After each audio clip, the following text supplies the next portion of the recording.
시청자 여러분 안녕하십니까? 센 경제 매거진의 곽동수입니다. 최근 금융업계에 따르면 경기 불황이 깊어가면서 이 보험이나 적금을 깨는 소비자들이 늘고 있다고 합니다. 몇 년간 주목받았던 개인 펀드 투자도 상황은 그다지 달라 보이지 않습니다. 당장 쓸 돈이 없다 보니까 목돈을 조금이라도 거둘 수 있는 펀드 투자, 적금, 보험 해약하는 것 당연하다 생각이 될 수도 있습니다만 이런 말씀드립니다. 좀 장기적으로 보시고 혹시라도 경기가 회복됐을 때 너무 많은 기회비용을 지불한 건 아니냐 이렇게 후회하는 걸 막으시려면 조금 더 깊이 생각해 보십사 이런 말씀입니다. 경기 회복이 늦어지면서 여러 가지 경제 상황이 바뀌고 있는데요. 실생활에서 도움이 되는 여러 가지 유익한 정보들 저희 센 경제 매거진에서 전해드리겠습니다. 자, 그럼 오늘 순서 시작합니다.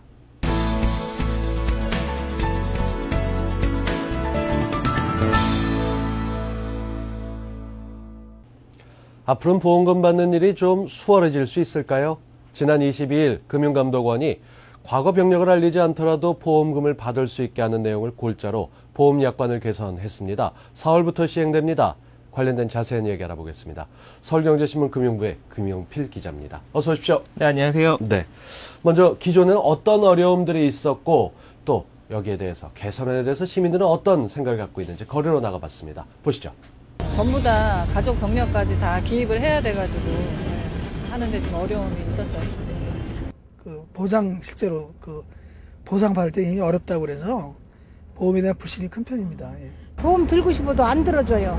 병이 있어서 안 들어줘요. 병력 같은 거 그런 거를 알려줘야 된다는 거 그런 게 좀 어려웠던 것 같고요.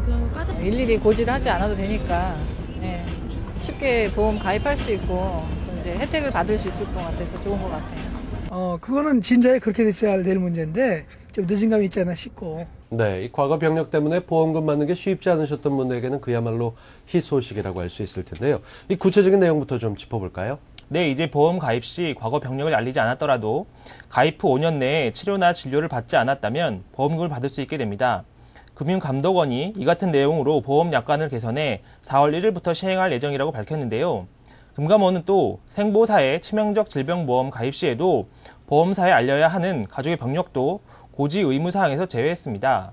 이번 개선안을 통해 보험 계약자들은 보험사들이 자의적으로 보험금 지급 규정을 적용함으로써 받을 수 있는 피해를 상당 부분 줄일 수 있을 것으로 기대되고 있습니다. 네, 그러니까 이 5년 내에 치료를 받지 않았다면 보험금 받을 수 있게 되고 이 보험 가입할 때 과거 병력을 알리지 않아도 된다. 이게 참 괜찮은 내용이다라고 생각이 드는데 네. 현재는 어떻게 돼 있고요? 이런 개선안이 나오게 된 배경도 궁금합니다. 네, 현행 보험약관에서는 기왕증, 즉 과거 병력을 고지하지 않은 상태에서 보험금을 청구할 경우 보험사가 보험금 지급을 거절하거나 계약을 철회할 수 있도록 하고 있습니다.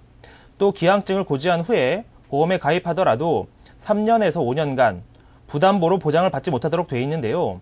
여기서 부담보란 이미 발생한 질병 등에 대해 보험금 지급을 하지 않거나 가입을 제한하는 것을 의미합니다. 네. 때문에 보험 계약자들과 보험사들 간의 분쟁이 끊이지 않았었는데요. 약관상으로 보험사 입장에서는 기왕증은 보험금 지급 대상이 되지 않기 때문에 보험금을 지급해오지 않았습니다. 하지만 보험 계약자 입장에서는 그동안 꼬박꼬박 보험금을 내왔는데도 보험금을 받지 못하는 것은 보험사의 횡포라고 그렇죠. 맞서왔는데요. 네. 이번 개선안은 보험 계약자가 단순히 고지 의무 위반으로 보험금을 받지 못하는 것은 문제가 있다. 이런 인식 하에 출발이 됐고요. 기왕증 미고지로 인한 소송 비용도 상당수 줄일 수 있을 것으로 전망됩니다. 네. 한 시민단체 관계자의 이야기를 들어보시겠습니다.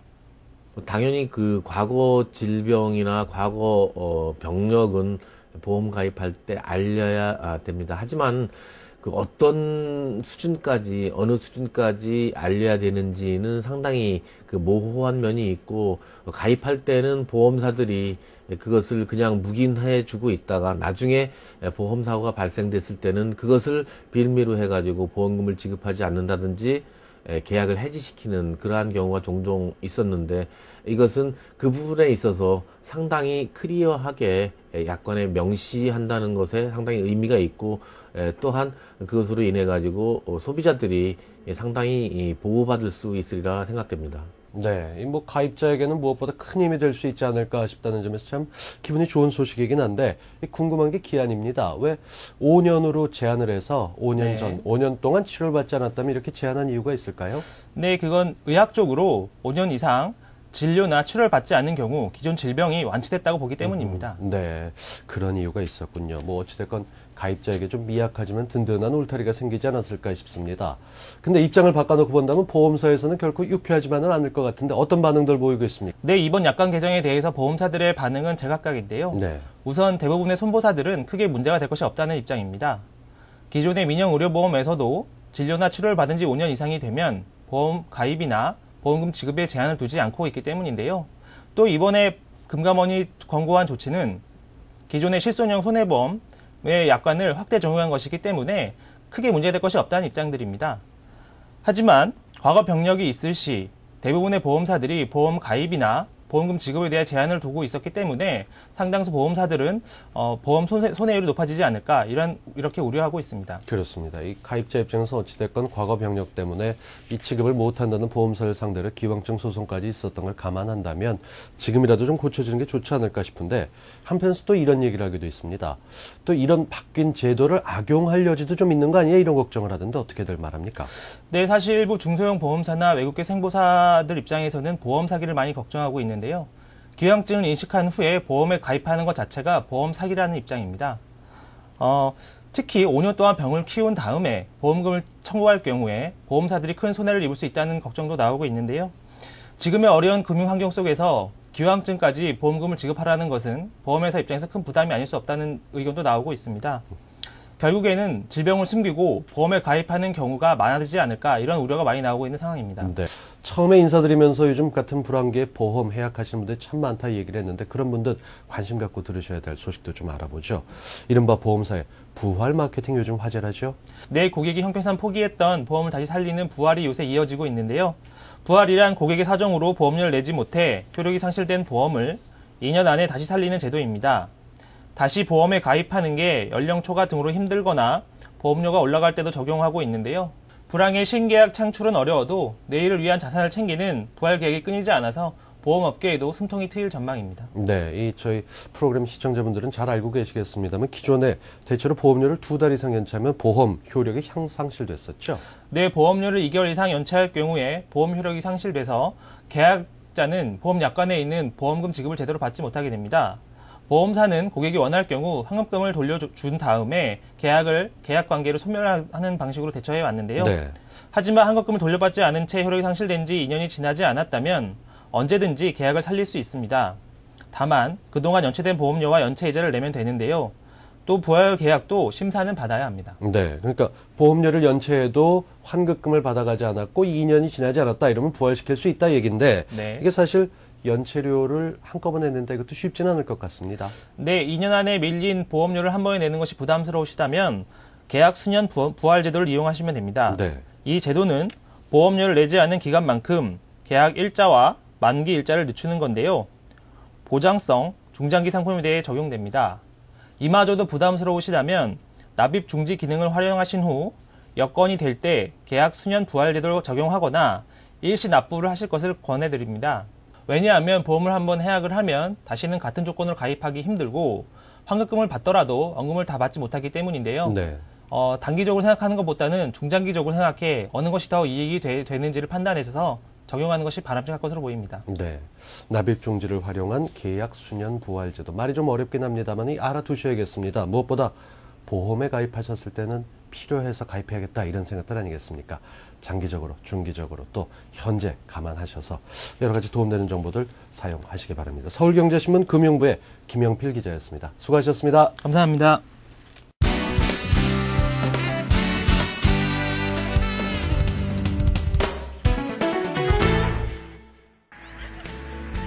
몸과 마음이 가벼워지는 요즘. 하지만 계속 미뤄두기만 했던 봄맞이 대청소. 막상 어떻게 해야 할지 막막한데 집안일에 의외로 힘쓰는 부분들이 되게 많아요. 그런 부분들이 좀 힘든 것 같아요. 힘쓰는 부분들. 태도 안 나는데 뭘 청소했냐고 그럴 때 제일 속상해요.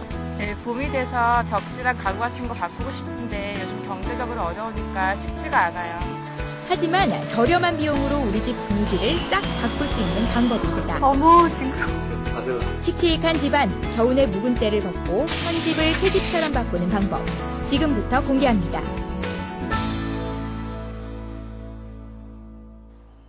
서울 서울 상계동에 살고 있는 9년차 주부 윤정 씨. 그녀는 요즘 고민이 많다. 봄철 황사 때문에 닦아도 계속 나오는 먼지. 그때그때 닦아주지 않으면 계속 찌든 때로 남아있는데 제가 좀 잘 까먹어서 거기도 찌든 때가 많이 남아있어서 청소하기 제일 힘들어요. 그리고 높은 데, 손에 닿지 않은 냉장고 위, 장롱 위 이런 데는 아무래도 청소하기 힘들죠. 소홀해지기도 쉽고. 어린 자녀들 때문에 매일같이 쓸고 닦지만 한층 더 쾌적하고 깔끔한 인테리어가 필요하다고 느낀 윤 씨.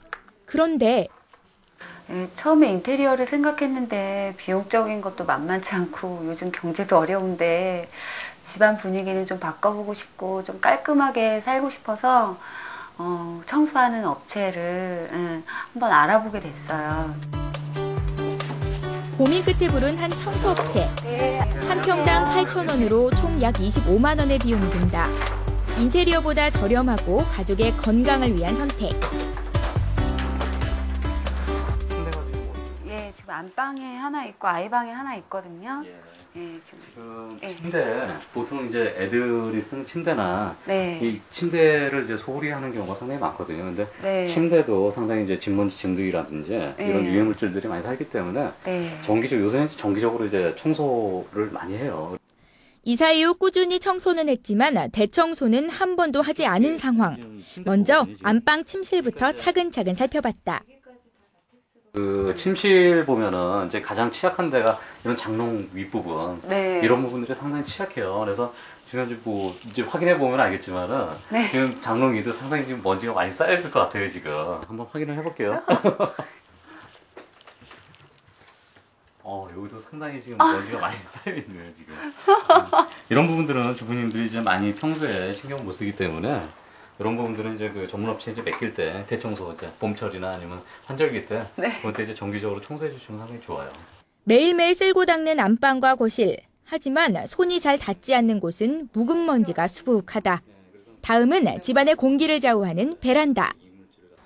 가정집에 이 창틀을 보시게 되면은 창틀 같은데 이렇게 먼지가 이게 상당히 많이 껴요. 그래서 황사나 외부에서 이제 황사 먼지가 이제 많이 들어오기 때문에 이런 유해물질들이 외부 그 요인 때문에 애들한테 이제 호흡기 질환이나 이런 게 유발될 수가 있거든요. 그래서 가정집에서 간단하게 청소하는 방법들이 있는데 그거 자주 좀 청소를 해주시면은 그런 게 좀 질환 예방이나 이런 게 좋을 것 같아요. 홈이 많이 파여 있어서 청소기를 돌려도 잘 안 닦이고 안 빨리고 걸레로 닦아도 이런 사이사이 먼지도 잘 안 빨려 들어오거든요. 틀 사이에 빼곡하게 낀 까만 흙먼지. 일단 걸레질로 1차 처리. 음식을 만드는 주방은 상황이 더 안 좋다.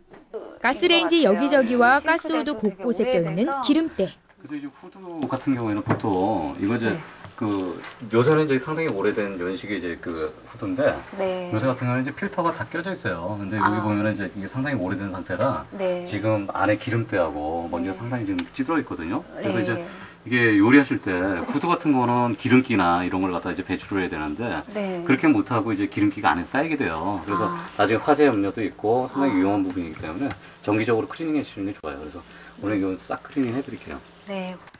이번엔 욕실 곳곳에 있는 찌든 때와 물때까지.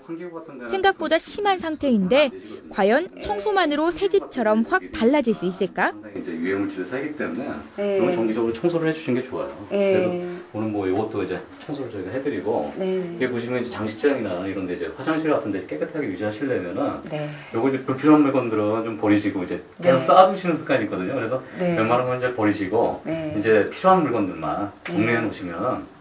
본격적인 청소가 시작됐다. 먼저 청소의 동선을 정하는 것이 중요한데 베란다에서 침실로, 즉 밖에서 안으로, 높은 곳에서 낮은 곳으로 청소를 하는 것이 좋다. 6년 만에 처음으로 청소한 침대. 이게 지금 그 침대에서 그 보통 이제 주무시는 침대에서 지금 나온 먼지들이거든요. 그래서 지금 열어서 한번 확인을 해볼게요. 지금 먼지가 이 정도 긴 지금 높게 쌓였습니다. 그래서 지금 이게 정기적으로 청소를 안 하고 시간도 많이 걸리고 영 까다로운 주방의 묵은 때 제거. 아이들이 물고 빨면서 놀았던 장난감에도 먼지는 한가득이다. 그렇게 5시간이 걸린 대청소. 늘 정돈되지 않던 거실이 마치 도배를 한 것처럼 깨끗해졌다. 찌든 때로 재색을 분간하기 힘들었던 TV와 가구 역시 원상복귀. 누런 기름때 때문에 제대로 작동하지 않던 후드와 가스레인지도 새 것처럼 반짝반짝하다. 집안의 공기를 더 탁하게 만들었던 베란다 틈 사이의 묵은 먼지도 말끔. 일단 손에 닿지 않는 곳에 먼지나 찌든 때는 가장 효과적이었던 것 같아요. 저희 집이 오래된 집이라 그러니까 찌든 때가 굉장히 많았거든요. 천정 위쪽에 있는 먼지 같은 거 있죠. 조명 먼지 이런 거는 사실 좀 그냥 지나칠 수 있었던 건데 그런 것들까지 지적을 해주셔서 다 닦아주시고 그다음에 싱크대 제가 제일 창피하게 생각했던 싱크대가 너무 깨끗해져서 너무 기분이 좋아요. 우영이도 깨끗해져서 좋지? 응. 가족들과 함께 새로운 활력을 느끼고 싶은 봄. 가장 욕심이 나는 곳은 바로 우리 가족들의 집인데 인테리어도 좋지만 보다 세심하고 전문적인 청소 방법으로 우리 가족의 봄 건강부터 챙기는 건 어떨까? 그래요, 그렇습니다. 사실 많은 주부들이 워낙 일거리가 많기 때문에 주저하게 되는데요. 이 대청소 포기하기보다는 청소 전문 업체 이용해서 이 청결하고 효과적으로 집안 분위기 바꾸시는 것도 한번 생각해 보셔야겠습니다. 하지만요, 아무리 큰맘 먹고 대청소를 하더라도 제대로 유지 관리하지 못한다면 안 하는 이면 못한 결과를 낳을 수도 있을 텐데요. 청소 전문가와 함께 청소 비법도 전수해 드리겠습니다. 계속해서 보시죠. 서울 독산동에 살고 있는 정순옥 씨. 항상 그랬지만 올해엔 유난히 단독주택을 관리하기가 힘에 부친다.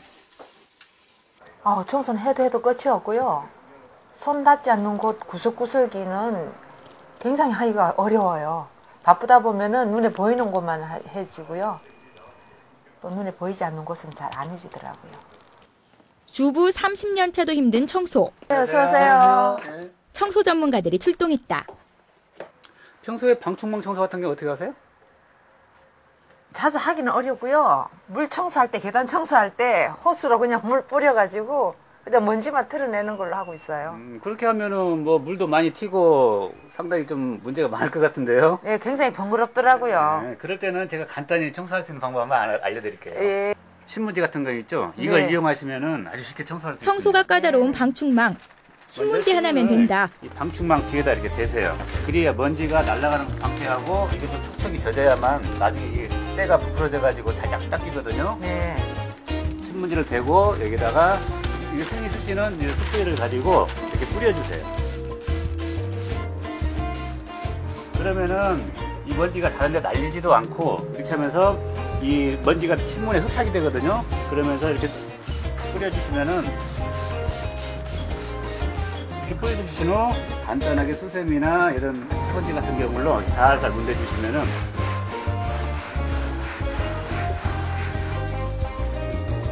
먼지들이 다 신문에 붙기 때문에 딴에 날리지도 않고 좋습니다. 이렇게 하시면은 청소도 쉬울 뿐더러 깨끗이 아주 깔끔하게 잘 됩니다. 네. 묵은 먼지로 가득했지만 매번 청소를 하기 힘들었던 방충망. 묵은 먼지가 감쪽같이 사라졌다.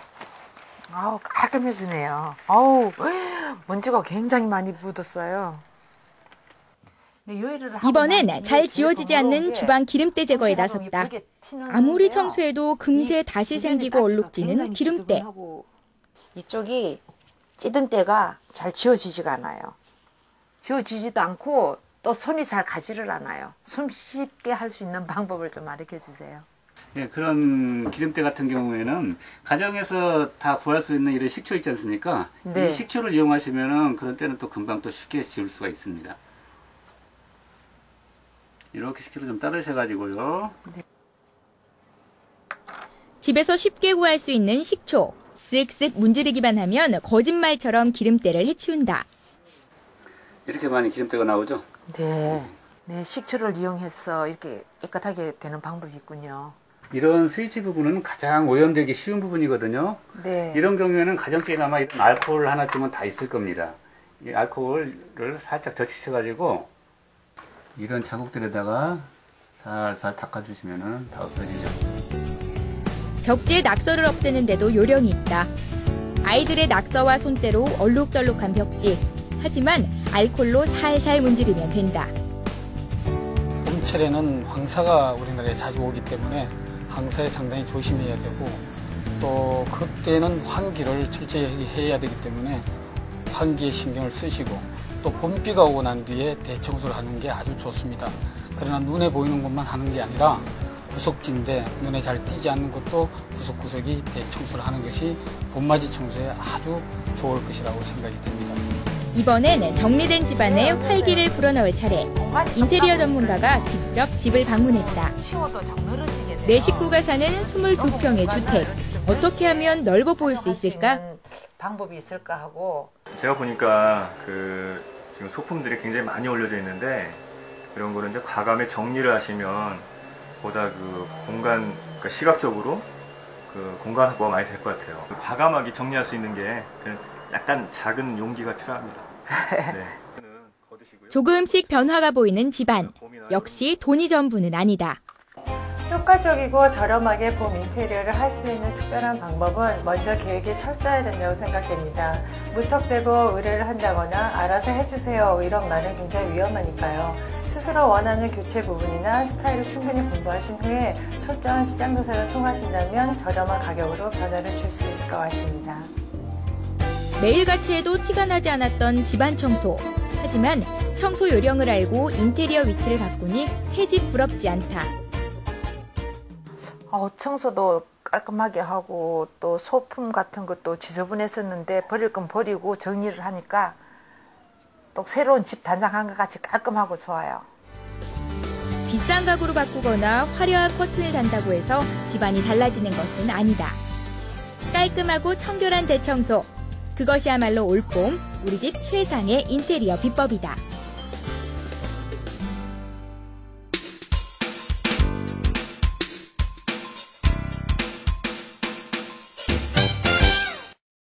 전문가와 함께하는 실속있는 재테크, 잘 벌고 잘 사는 법 시간입니다.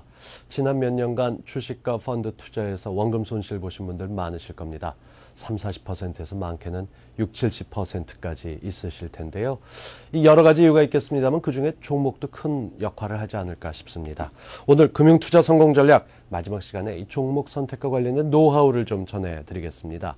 이분 이렇게 소개해드리겠습니다. 이미 재테크의 마이더스의 손, 재테크의 황제 이렇게 표현해도 될 것 같은데요. 미래에셋생명 스타타워 지점의 여운봉 지점장 오십니다. 지점장님 어서 오십시오. 네, 안녕하세요. 네, 일단 펀드나 주식 투자로 생긴 손실 생각하게 되면 속쓰리다 하시는 분들 참 많으실 텐데요. 네, 요즘 같은 지금 이 시점에서 하루빨리 이걸 빨리 회복해야 될 텐데 어떤 전략 세우는 게 좋겠습니까? 예, 보통 왜 댐이 터지면 우리가 왜 군관민이 모래주머니 들고 가서 댐을 이렇게 그렇죠. 예. 막지 않습니까? 근데 요즘에 이제 고객분들 만나보면 반토막이 나고요. 펀드에 주식도 반토막이 나니까 포기해버리는 경우가 많아요. 쳐다보지도 않고요. 네. 다들 물에 젖어 있는 이제 그런 상황입니다. 그래서 이런 이제 위기 때는 보다 좀 적극적인 대응 전략이 필요하죠. 새로운 그런 물에 젖었지만 우리가 그걸 헤어나기 위한 노력을 좀 기울여야 되는데, 우리가 투자를 잘해서 부자가 되는 방법은 두 가지 방법이 있습니다. 네. 하나가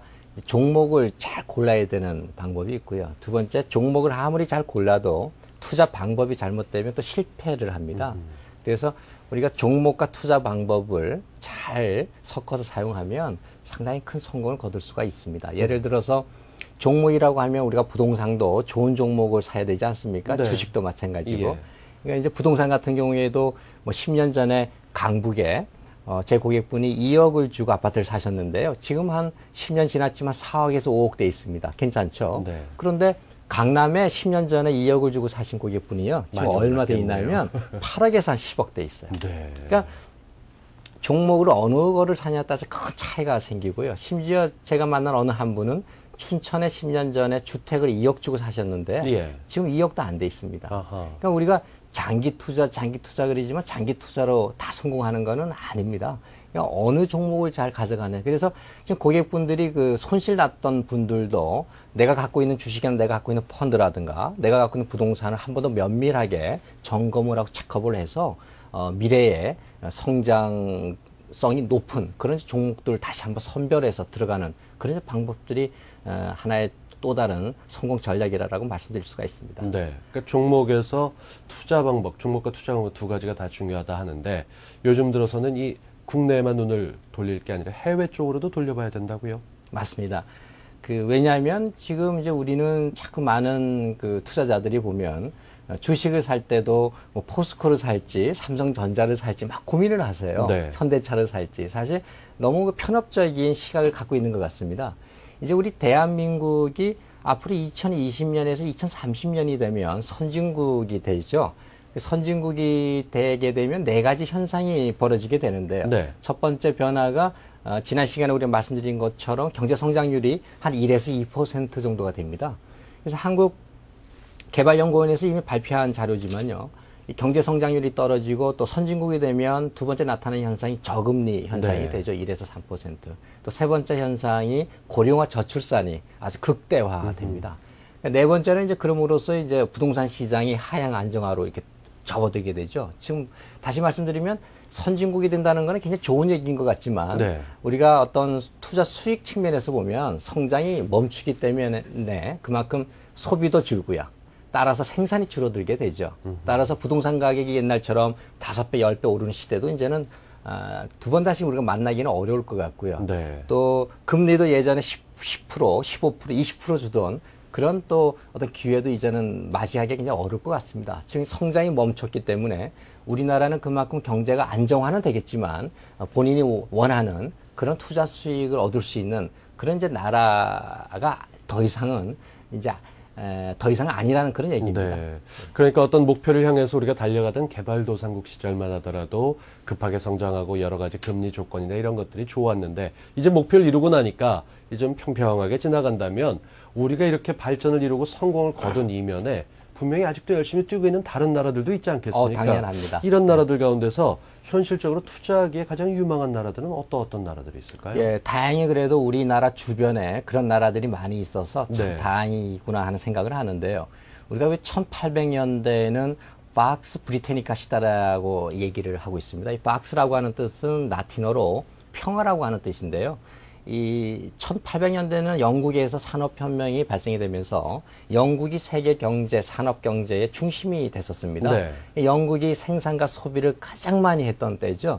그러니까 이제 많은 전 세계 사람들이 영국으로 몰려가고 영국 인구가 늘어나고 소비가 늘어나고 생산이 늘어났었는데 이게 1890년대 후반부터는 어떤 현상이 벌어졌냐면 미국이 새로운 경제 주축이 되죠. 네. 1900년대 100년 동안은 또다시 미국이 바톤을 넘겨잡아서 세계 경제에 있어서 아주 엔진 역할을 하게 됐습니다.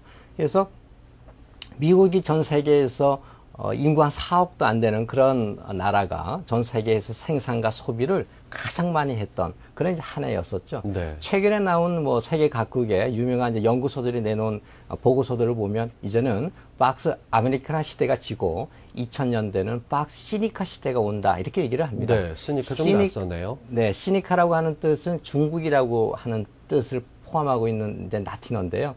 박스라고 하는 거는 그래서 중국이 세계 평화를 좌지우지하는 그런 시대가 이제 왔다라고 합니다. 그래서 중국이 앞으로 미국을 능가하는 이제 그런 이제 국가가 될 것이다라는 그런 보고서들이 지금 가끔 나오고 있습니다. 네. 중국을 가보신 분들은 놀라는 게 두 가지가 있다고 하더군요. 하나는 네. 옆에서는 초고층 건물이 올라가고 있는데 반대쪽에서는 여전히 우마차가 다니고 있는 모습을 보면서 많이 보죠. 이렇게 네. 경제적인 격차가 큰데 이런 소비 저력은 어디서 나오는 걸까? 이렇게 궁금해하시는 분들도 많습니다. 예, 맞습니다. 지금 뭐 세계 인구가 65억이라고 하는데요. 65억 중에서 중국과 인도가 무려 한 37% 정도를 차지합니다. 네. 인구 대국인데요. 인구가 많다고 해서 소비가 많은 건 아닙니다. 예. 근데 인구가 지금 전 세계에서 가장 많은 인구가 이제 중국이 13억 정도를 차지하고 있고요.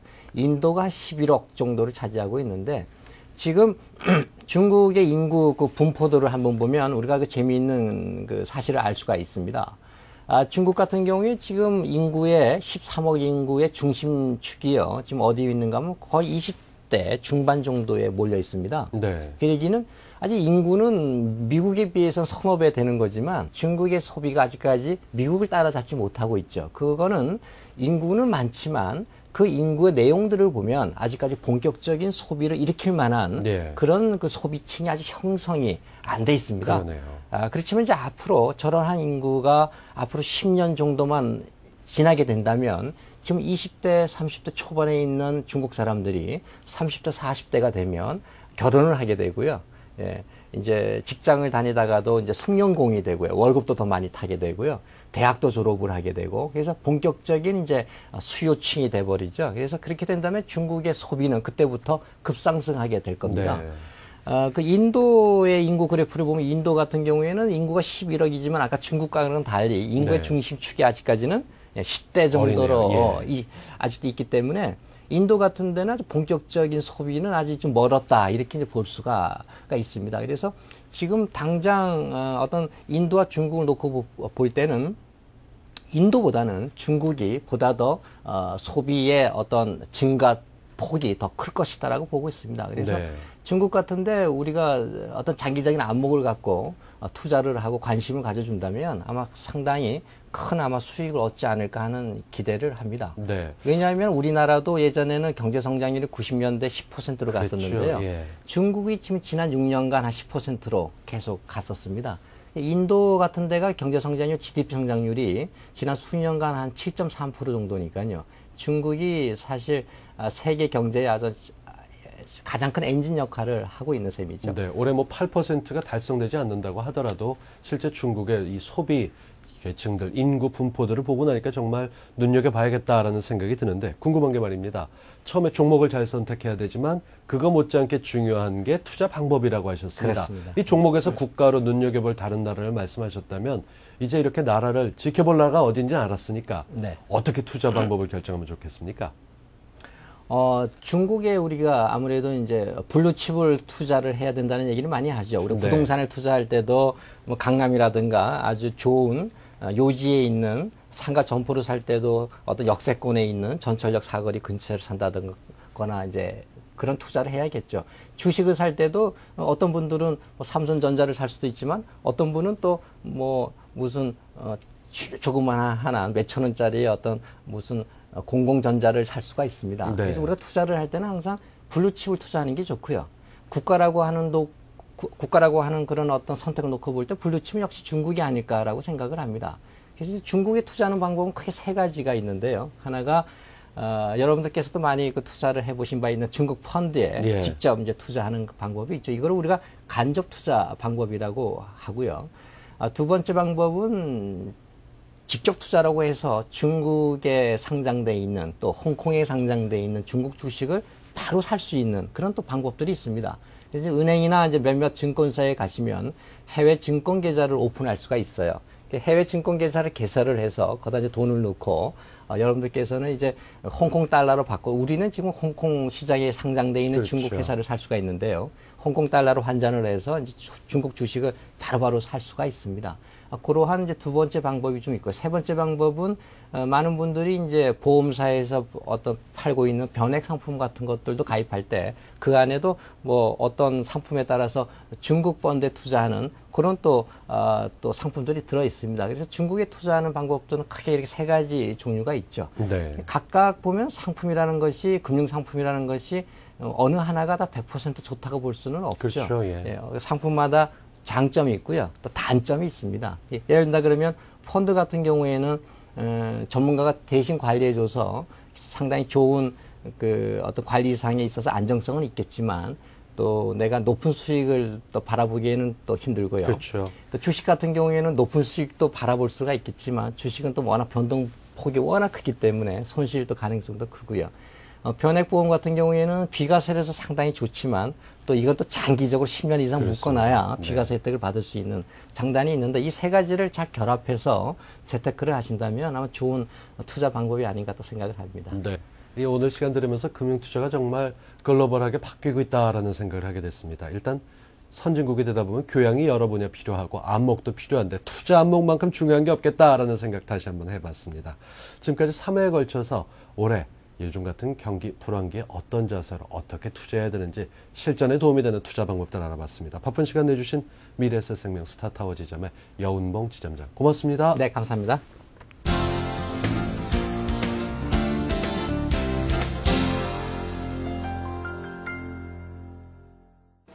세련된 디자인과 간편한 작동법, 그리고 주부들의 마음을 읽는 아이디어까지.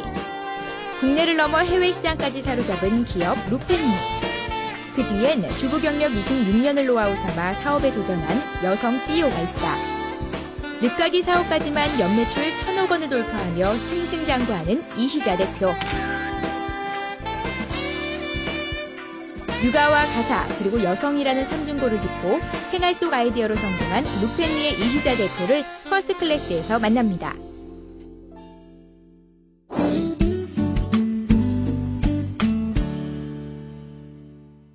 네, 저는 이제 제가 제일 먼저 회사에 출근합니다. 그래서 이메일 체크하고 뭐 결제할 거 하고 그리고 이제 회의하고 저는 회의를 아주 간단히 5분 내로 끝냅니다. 대부분은 우리가 전체 직원들이 앉아서 안 합니다. 서서 합니다. 빨리 끝내고 각자의 일을 합니다.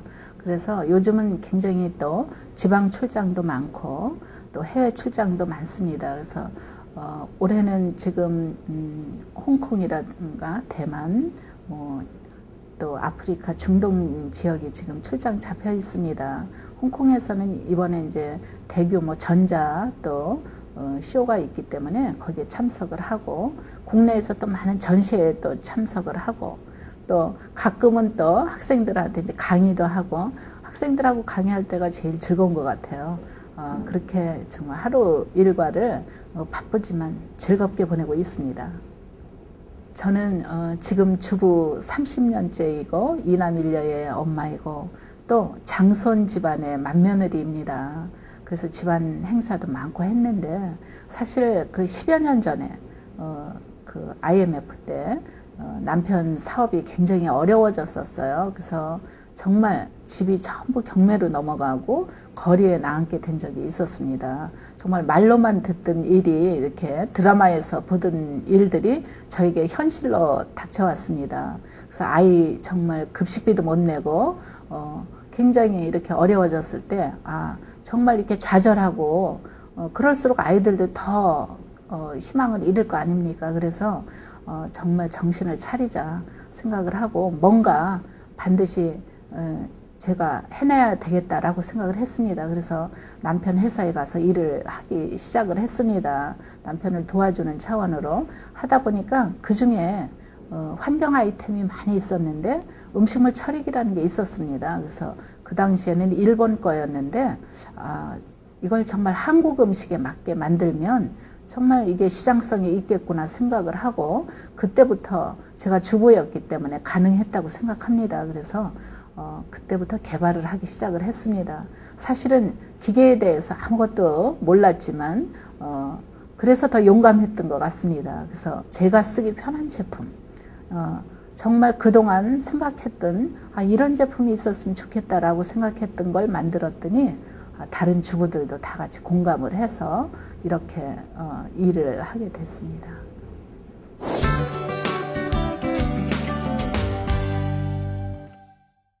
네, 물론 이렇게 아주 잘 나간 건 아니죠.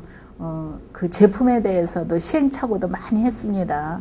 그래서 정말 만들었다가 또 폐기 처분한 것도 엄청나게 많았고 그런 과정도 있었지만 가장 이제 가슴 아팠던 거는 이 중소기업들이 열심히 개발을 해 놓으면 중견 기업들이 많이 이렇게 탐을 내죠. 그래서 정말 OEM 제의를 받고 저는 그분들을 믿고 계약서에 사인을 했다가 제품은 가져가지 않고 한 달, 두 달 미루면서 1년이 지나더라고요. 그래서 그러더니 어느 날 해약 통보를 하고 또 직접 만들어서 이렇게 판매를 하더라고요. 그래서 그동안 또 많은 상처를 받고 실현의 시기가 왔었습니다. 그렇지만 항상 이 위기는 또 기회와 함께 옵니다. 그 위기를 기회로 삼아서 더 좋은 제품을 만들게 됐고 바닥까지 떨어졌을 때 또 좋은 파트너가 나타났습니다. 그래서 그 위기를 넘어서 또 이렇게 다시 좋은 제품을 개발해서 이렇게 그런 기회들이 그런 위기들이 저에게는 또 다른 이렇게 열심히 할 수 있는 계기를 만들어 주더라고요. 이런 오기와 또 더 잘해야 되겠다는 신념으로 새로운 제품을 생산할 수 있게 됐었습니다.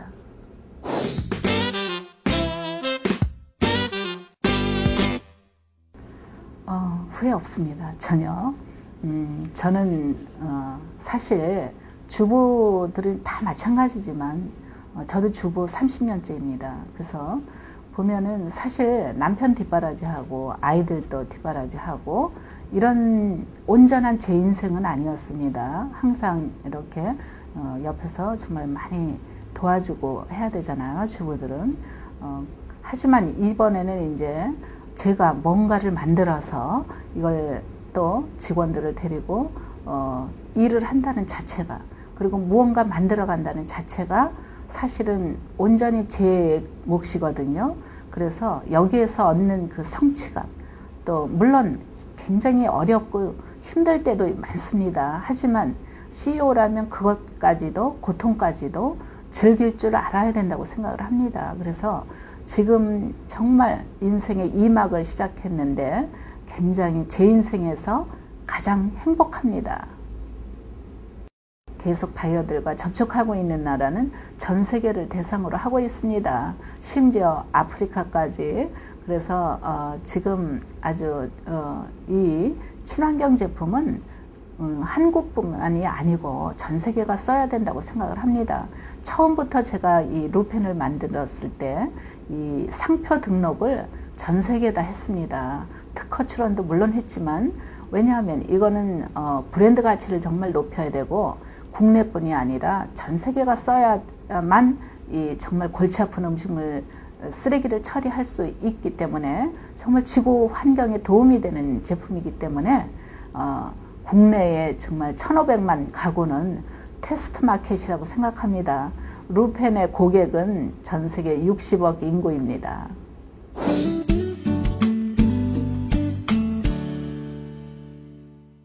네, 정말 그 꿈은 반드시 이루어집니다. 그런데 자신을 의심하면 안 됩니다. 의심하지 말고 자신을 갖고 실패하더라도 얻는 게 더 많습니다. 그래서 실패를 두려워하지 말고 모든 사람들, 또 특히 우리 주부에게는 많은 노하우가 있습니다. 그래서 그 여성의 또 섬세한 감수성, 또 감성, 게다가 우리는 직감력까지 갖고 있습니다. 그 직감력이 굉장히 잘 적중을 합니다. 그래서 많은 좋은 장점들을 갖고 있기 때문에 반드시 누구나 성공할 수 있습니다. 그런데 자신을 의심하지 말고 정말 끝까지 밀고 나가다 보면 언젠가는 반드시 성공합니다. 생각만 하지 말고 반드시 실천하라. 그렇게 말씀드리고 싶습니다.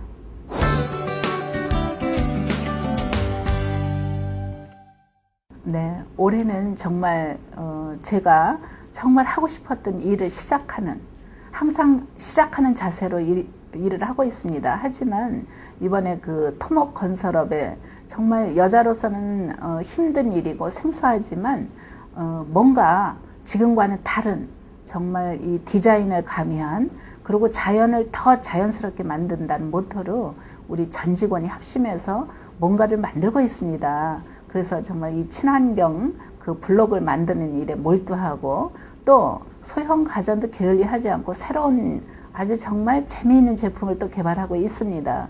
그래서 이렇게 어려운 때일수록 우리가 힘을 합쳐가지고 한다면 반드시 그 꿈은 이루어진다고 생각합니다. 정말 뒤돌아보지 않고 앞만 보면서 과거에 제가 뭐 어땠다라는 것들을 전부 잊어버리고 우리가 다 같이 희망을 보고 앞을 보면서 나가야 될 때라고 생각을 합니다. 그래서 우리 모든 직원들과 함께 열심히 일하고 있습니다.